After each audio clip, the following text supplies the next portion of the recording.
Pois bem, vamos continuar, né? Página 247, aonde nós vamos falar sobre Esdras, né? O livro de Esdras. Esdras foi um sacerdote, escriba, que liderou um grupo de exilados judeus da volta a Jerusalém, né? Então, o nome Esdras pode significar tanto ajuda do original Esra, como Jeová ajuda, caso seja uma abreviação de Azrahu. Facinho, né? De falar, né? Amém? Então, é, eu acho que não tem essa informação aí na apostila, depois eu coloco aí na lousa para a gente poder, então, dar continuidade aí. Vamos lá. O livro do Esdras, né? Está escrito aí na nossa apostilas. Narra o regresso do povo escolhido após o exílio de 70 anos, que foi profetizado por Jeremias, Jeremias 29:10.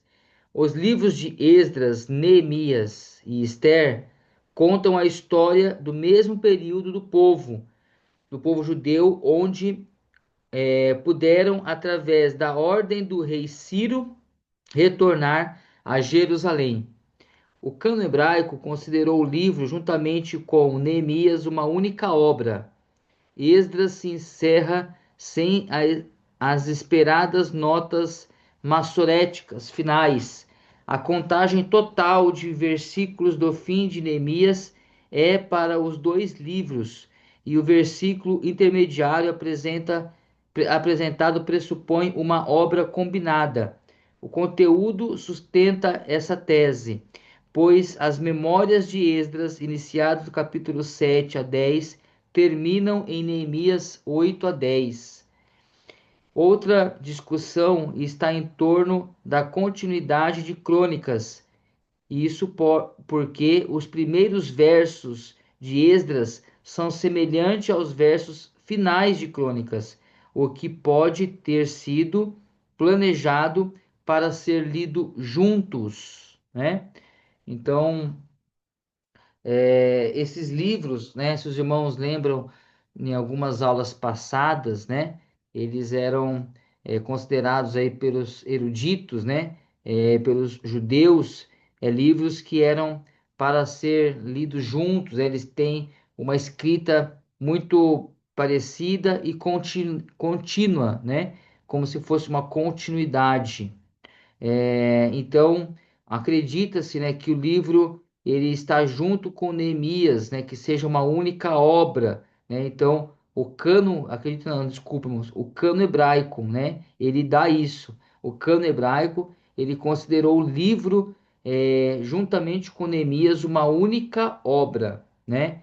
Então, Esdras se encerra sem as esperadas notas massoréticas, né? Dando então aí margem para isso, dando aí força para isso que o cânon hebraico considera, né? Lembrando que essas notas massoréticas aí, que está na nossa apostila, são textos hebraicos padrões, né, do Antigo Testamento, tá bom? Então, só para lembrar aí que essas notas massoréticas se refere aos textos hebraicos padrões, né, do Antigo Testamento. Autor: pela tradição judaica, o escriba Esdras é o autor tanto de crônicas como o de Esdras e Neemias, o que não pode ser comprovado.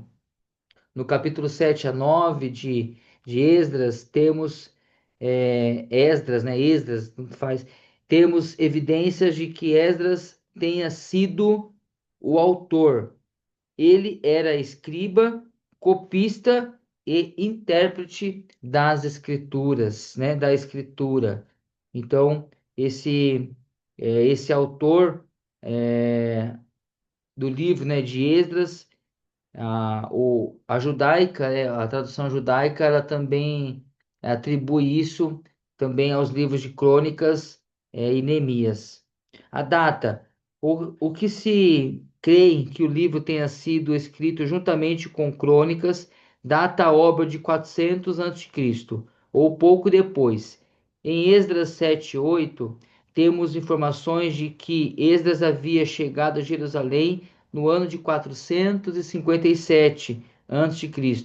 Depois disso, os líderes chegaram para a grande reforma que se estende ao ano de 420 antes de Cristo. 248, página 248. Agora nós vamos aí para o contexto histórico. Esse livro de Esdras, irmãos, é muito, muito gostoso de ler, né? É muito legal, porque ele faz uma junção aí realmente com o livro de Neemias, nesse trabalho, né, de restauração da nação, né? Resumidamente, né, alguns falam que atribuem, né, essa reforma, vamos dizer assim, braçal, atribui-se a Neemias, né, que veio para reconstruir os muros, os irmãos lembram disso, a gente vai ver, né? E Esdras, né, o Esdras, traz aí uma reconstrução espiritual, né? Restabelecimento do culto, a ordem do culto, os ensinamentos da palavra de Deus. Então a gente vê que eles trabalham juntos, né, para uma reestruturação e uma trazendo novamente uma nacionalidade do povo que tinha se perdido ao longo desses período aí de cativeiro babilônico. Contexto histórico. O decreto de Ciro permitindo o regresso dos judeus foi predito por Isaías, que chamou Ciro pelo nome 200 anos antes do nascimento deste, referindo-se a ele como libertador do povo de Deus e reconstrutor do templo. Joséfo, um historiador judeu, relata-nos que Daniel mostrou essas profecias a Ciro, o que o monarca ficou tão impressionado por elas e tão bem disposto para com o povo cativo que publicou um decreto permitindo-lhe voltar à terra. Olha que coisa linda, né, irmãos? Então, Daniel é, segundo aí o historiador Joséfo, né? Ele mostra essa profecia então para Ciro, e Ciro ficou tão constrangido, né? Tão predisposto que é, faz ali um decreto para poder libertar o povo ali que estava cativo na Babilônia. Sob a liderança de Zorobabel, o povo retornou a Jerusalém juntamente com Josué, o sumo sacerdote. A situação religiosa e política era de decadência, porém de esperanças, né? A reforma religiosa e política levou quase 100 anos. Olha que interessante, né, irmãos? Houve então essa reforma, tanto religiosa quanto política. Deus estendeu a mão para reconduzir o povo à terra, e ao fazê-lo, usa os reis pagãos, Ciro, Dário e Artaxerxes, com instrumentos. A partir desse tempo, os israelitas são chamados de judeus, porque a maior parte deles era da tribo de Judá, da qual o nome se origina. Veja os acontecimentos principais contidos nos livros de Esdras, Neemias e Ester, a sua localização no tempo. Então a gente vê essa ligação. Vamos lá. O regresso dos desterrados sob Zorobabel, a reconstrução do templo, tudo, ó, 536, 535 a.C., o ministério do profeta Ageu e Zacarias, 520, a dedicação do templo, 515, os acontecimentos relatados no livro de Ester, 478 a 473. Esdras visita Jerusalém, 458. Neemias, enviado a Jerusalém como governador, reconstrói o muro em 446. Malaquias profetiza. Tá entendendo, irmãos, o que está acontecendo na história, né? O povo, o povo recebe a libertação, sobre esse decreto do rei Ciro, né? E agora eles retornam então para a terra, né? Retornam para Jerusalém que estava desolada, né? Estava completamente destruída, estava desacreditado. Então, Neemias, como eu já disse, traz aqui um braço, né, para a reconstrução. Ele reconstrói os muros. Por que reconstruir os muros? Porque os muros significavam naquela época segurança. Uma cidade que não está ao vento, né, está segura, está assegurada.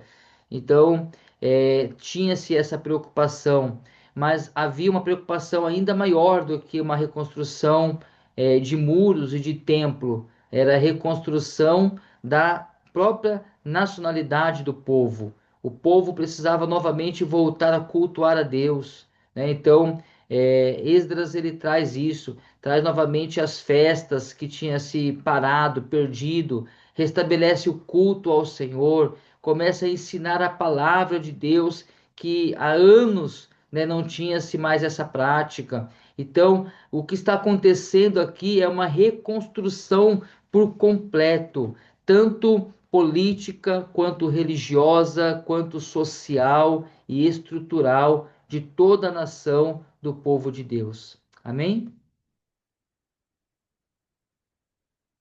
Estão comigo? Amém? Entenderam tudo?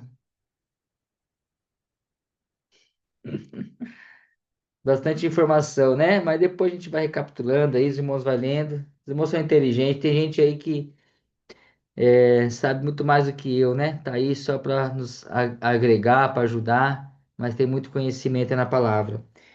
Vamos lá, 249 da apostila. Propósito. O propósito maior dos relatos em Esdras era mostrar que o povo não descansou enquanto o culto não foi restabelecido, enquanto os sacerdotes, levitas e o coro não foram novamente organizados, enquanto a lei era introduzida na vida do povo e voltasse a celebrar, olha só o que eu falei, né? Ó, as festas que testificavam a presença de Deus sobre o povo eleito. A ideia predominante de Esdras é restauração. Este livro nos oferece uma lição admirável da fidelidade de Deus à sua promessa. Olha só, né, irmãos? Então, Deus, ele cuida da história, em todo o tempo da história, ele está cuidando, né? Então, o grande propósito do livro é restauração, né? É restaurar a nacionalidade, restaurar o culto, restaurar as festas, trazer, né, todas aquelas práticas, né, judaicas novamente que engrandeciam o nome do Senhor, as festas que os irmãos lembram que ela era em memória ao Senhor pelos feitos, né, por alguma bênção recebida. Então, tudo isso havia se perdido. Então, quando se perde, né, irmãos, os princípios, você tem um povo, uma geração que tende-se a se desviar por completo. Então, a preocupação de Deus, a fidelidade de Deus, era com que o povo não se perdesse. Então, não bastava somente uma libertação física, né, ao termo de voltar para a terra natal, mas agora, depois de libertos, precisava então entender quem é o Deus que foi o agente dessa libertação. Amém? O tema. O centro teológico de Esdras concentra na atuação de Deus em cumprir a sua palavra por meio dos agentes humanos. O livro nos leva a refletir sobre a restauração do trono davídico, mantendo viva a esperança messiânica.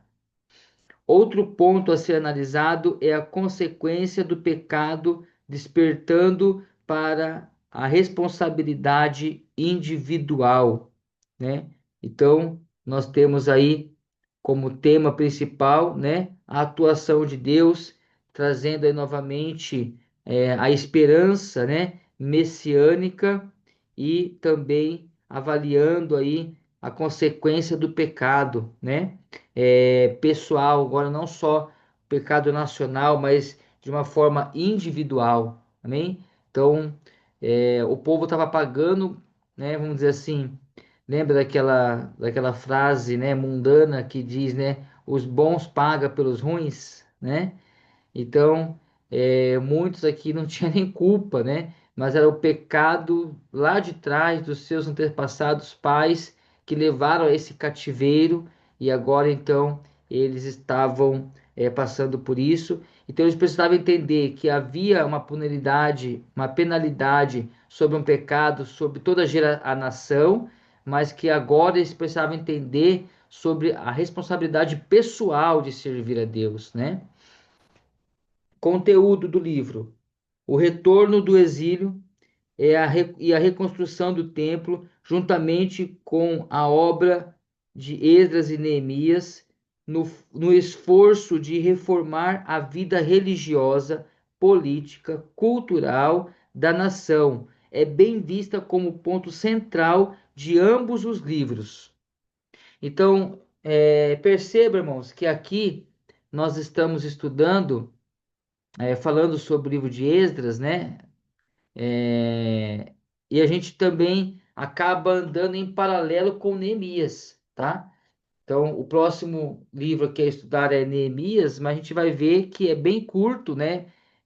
Porque todo esse contexto, todo esse enredo também se dá em Neemias, tá certo? Então, veja aí, ó, o conteúdo, né, ó, é de reforma. Todo livro, o conteúdo é de reforma. Reformar a vida religiosa, política, cultural, né, da nação a qual o Senhor escolheu. Amém? Contudo, temos aqui um registro bem amplo do desdobramento do conceito messiânico, ainda que não haja qualquer referência a uma pessoa do trono de Davi, nem do caráter, nem da obra e nem da influência. Entretanto, Esdras preenche alguns dos pormenores do programa messiânico, como foi mantido e executado entre o tempo de Zacarias e de Malaquias, quando ambos verbalizaram explicitamente a relação a respeito do conceito messiânico. Então nós temos aí, né, esse conteúdo como em todo o tempo aí nós olhando os estudos, né, da palavra de Deus, apontando para o advento do Messias. Estrutura do livro. Quanto à estrutura, sabemos que há duas divisões no livro de Esdras, devido aos 58 anos que transcorreram entre o fim do sexto capítulo e o primeiro do sétimo capítulo. O regresso sobre Zorobabel, capítulo 1 a 6. O decreto de Ciro, né, se dá já no capítulo 1.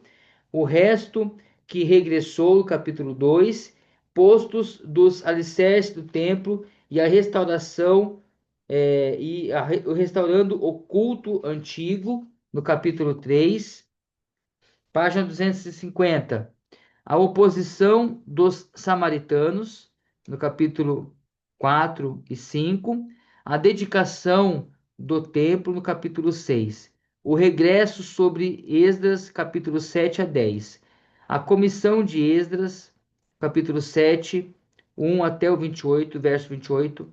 Os companheiros de regresso de Esdras, capítulo 8. O pecado confessado, capítulo 9 e o pecado abandonado, no capítulo 10. Então é um livro lindo, irmãos, né? Um livro maravilhoso, né? Como toda a palavra de Deus. Então leia o livro de Esdras, né? Para poder entender melhor tudo isso que está fresco aí na sua memória, toda essa informação. Quando a gente começa a ler, então algumas coisas se dão mais, se faz mais sentido, né? Depois, é claro, todo estudo, né, irmãos? Todo estudo bíblico tem que ser acompanhado com a Bíblia, né? Não faz sentido a gente estudar, estar aqui estudando a Bíblia se a gente não abrir a Bíblia, né? Se não acompanhar pela Bíblia, não ler a Bíblia, né? Então, se faz necessário aí a leitura desses livros para que os irmãos possam, então, aí, entender tudo que nós estamos ouvindo, falando e fazer sentido para você todas essas informações a partir dessas leituras. Tudo bem? Então, nós vamos ver, né, irmãos, aqui uma grande coligação aqui, né, uma ligação, né, melhor dizendo, meio que uma continuidade, né, sobre esses livros que nós estamos estudando hoje, estudamos na aula passada e retrasada. Agora nós vamos entrar em Neemias. Tem uma recapitulação, né, na página 250, para finalizar Esdras, e agora vamos iniciar na página 251, falando um pouco aí mais diretamente sobre Neemias. Vamos lá, o título.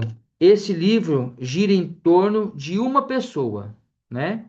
Quem é essa pessoa? Neemias. O seu nome significa Jeová conforta, né? Autoria.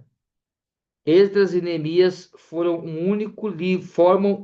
único livro. O Talmud considera Esdras o autor e Neemias o coautor, ok? Né? Então, temos essa informação aí sobre a autoria do livro. Esdras leva o nome, né? Ou recebe a autoria do livro em parceria com Neemias, né? É o coautor. Então, quer dizer, eles estavam juntos, lembra que eu falei, né, irmãos? Na reconstrução, um preocupado ou chamado, levantado para um tipo de obra, né? Para um tipo de serviço e o outro chamado para outro tipo de serviço. E Deus faz assim, né, em toda a história, e não foi diferente aqui, e não é diferente dos dias de hoje. Data e ocasião: tanto Esdras como Neemias foram escritos em meados da segunda metade do século quinto antes de Cristo, depois de 430, para encorajar os judeus, né, que haviam retornado da prisão na Babilônia e restabelecido a comunidade em Jerusalém. Contexto histórico: Neemias era o copeiro do rei da Pérsia. Artaxerxes Longimanus era filho de Xerxes e enteado de Ester, a rainha judia. Esta se tornou rainha da Pérsia uns 60 anos depois que os judeus haviam voltado para Jerusalém. Este fato deve ter prestigiado muito os judeus, né, na corte persa. Esther, muito provavelmente, ainda viva, desculpa, sendo personagem de influência no palácio quando Esdras e Neemias vieram a Jerusalém. Então, irmãos, olha que informação preciosa que nós temos aqui, né? Ó, Neemias era copeiro do rei, né? O rei persa, né? Como nós sabemos, e aonde que estava, né, a Esther, né, a rainha, né, judia, que se tornou rainha na Pérsia, né, uns 60 anos depois que os judeus havia voltado para Jerusalém. Então esse fato, né, ele teve aí alguns benefícios, né, e privilégios para o povo judeu. Quando Neemias chegou a Jerusalém, 445 a.C., Esdras já se achava lá há 13 anos. Era sacerdote e vinha ensinando o povo a palavra de Deus. Olha só, irmãos. Porém, Neemias era o governador civil, tinha vindo com autorização do rei para construir os muros. 3 dias depois de haver chegado, foi fazer vistoria dos muros à noite. Ao ver o estado de ruína em que se encontravam, incendiou o povo a iniciar a reconstrução imediata.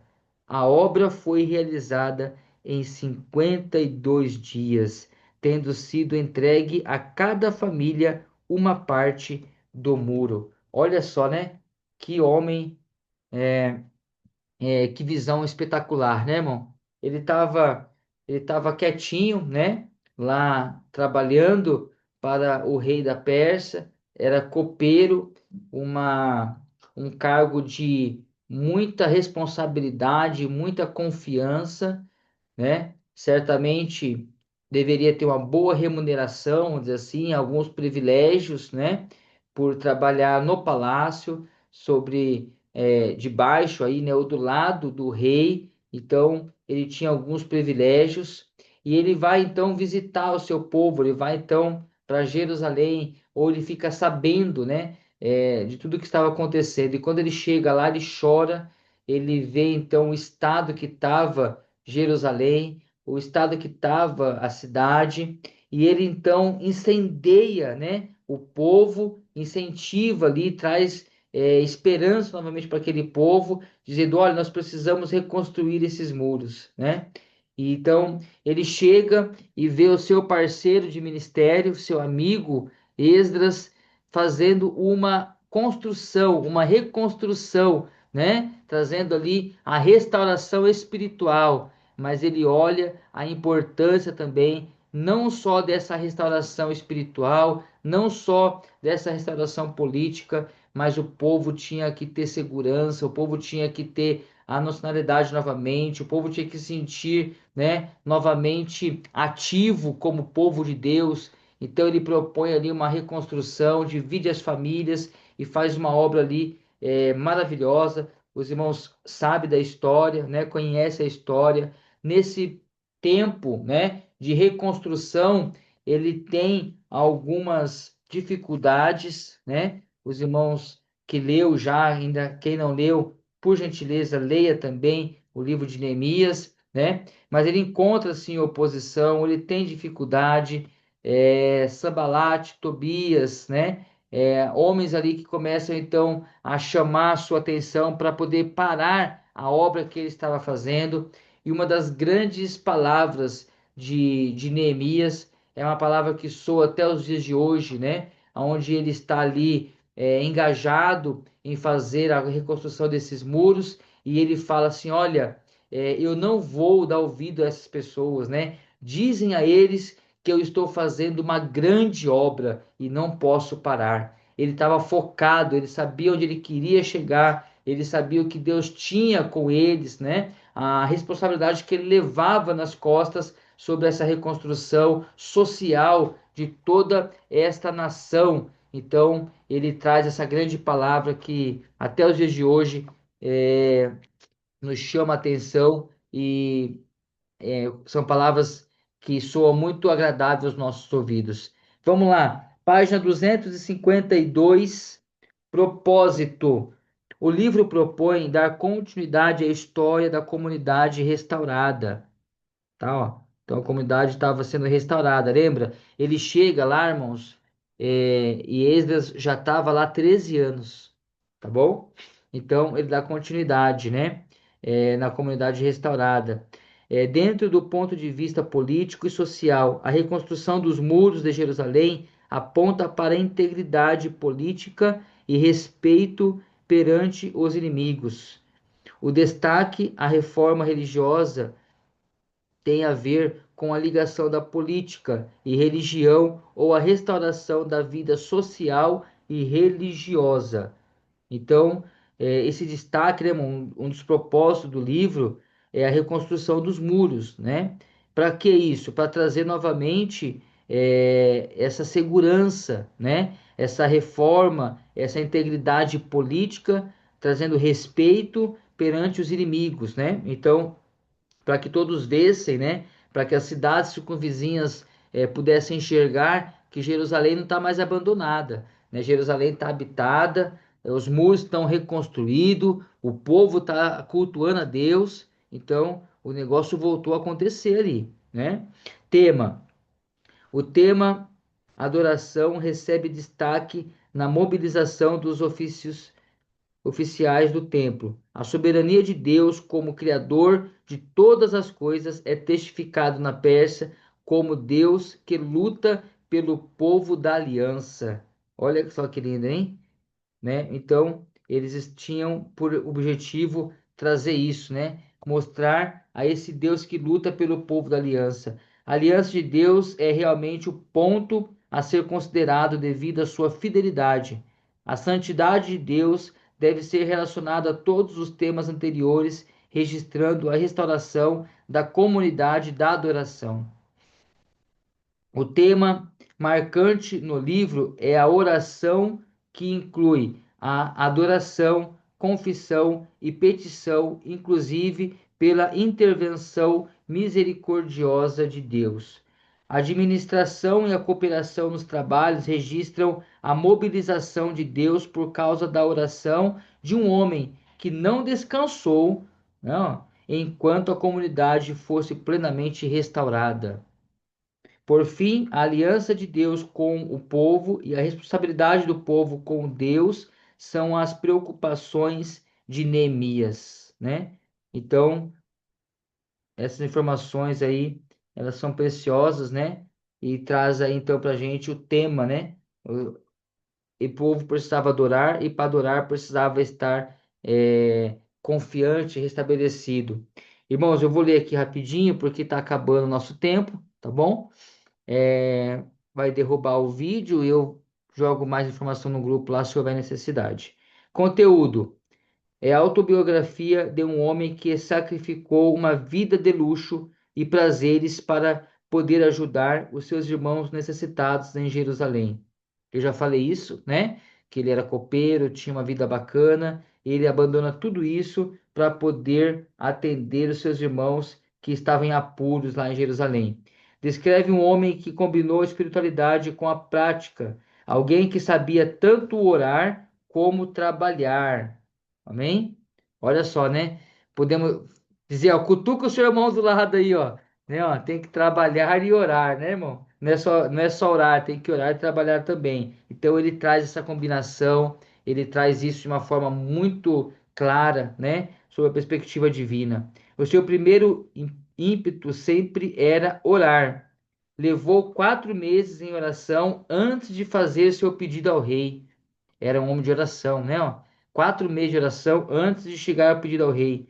Quando iniciou o trabalho, nem as ameaças dos inimigos ou convite para a obra o impediram de concluir o seu plano de restaurar as muralhas de Jerusalém. Sua principal lição é que a oração, a perseverança vencem todos os obstáculos. Amém? Então, o conteúdo do livro é maravilhoso, né? Traz aqui à tona um homem trabalhador e, acima de tudo, que estava debaixo da direção de Deus. 4 meses orando para pedir ao rei e em toda a obra ele continua em oração.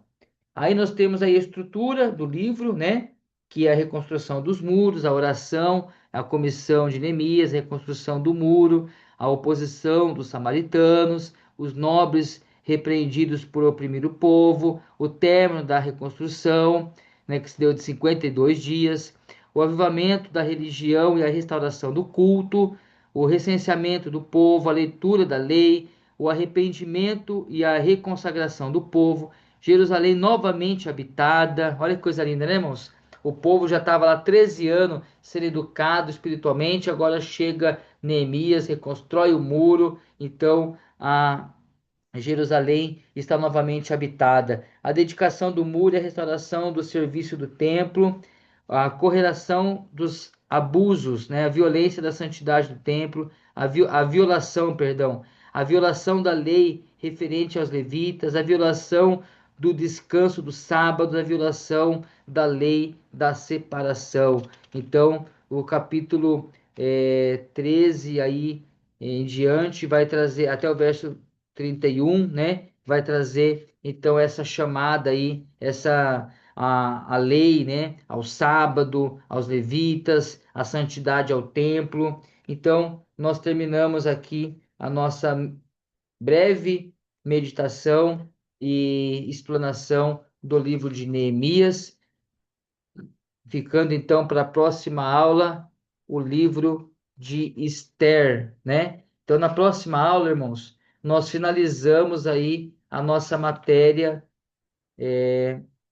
falando aí sobre o livro de Esther, que também é uma continuidade aí praticamente, né, do que nós estamos vendo até agora, vai dando uma continuação aí na história e sobre tudo que Deus está fazendo e tem feito aí ao decorrer desse período que nós estamos estudando, aproximadamente o quinto século antes de Cristo. Amém, queridos? Então, espero que você tenha absorvido, né? Tente se achar na história, né? O período, o que está acontecendo, né? O povo acabou de sair então do cativeiro. O que aconteceu antes do cativeiro mesmo? Lembra o que está acontecendo, né? Os reis lá que se perderam. Então o Senhor penaliza toda a nação por conta dos seus pecados, por ter deixado a Deus. O maior pecado, né? O pecado principal desse povo era sempre a apostasia, né? Deixar a Deus. Então o Senhor castiga o povo. Agora passa então ali 400 anos e esse povo agora então começa a voltar, né? Desculpa, irmãos, 70 anos, né, do cativeiro babilônico, né? Então esse povo agora depois volta para a sua terra natal e agora então tem toda essa reconstrução, né, dos muros, da espiritualidade, da religião. Então tentem se achar dentro dessa história, visualizar tudo isso que você consegue enxergar um pouco melhor o que estamos falando, o que está acontecendo aqui. Tá bom, meus queridos? Que Deus abençoe a vida de vocês, ótimos estudos, que seja uma bênção para a vida de vocês, todas essas informações, e nos vemos aí na próxima aula, a qual nós vamos terminar o livro, essa matéria, com o livro de Esther e entrando já numa nova matéria. Tá certo? Tudo bem? Bons estudos, um bom final de semana. Até amanhã para Obrigada. alguns e até terça Oh, para outros. obrigada. Olha quem chegou aí, ó. Chegou, pastor, aí, Oi, ó. senhor pastor. Paz, irmã. Seja bem-vinda. Bem, Queridos, Deus abençoe. Bom final de semana. Um beijo no coração de todos, tá bom? Qualquer dúvida, podem me procurar aqui. Tá bom. Pode ser, pastor. Pode ser, senhor.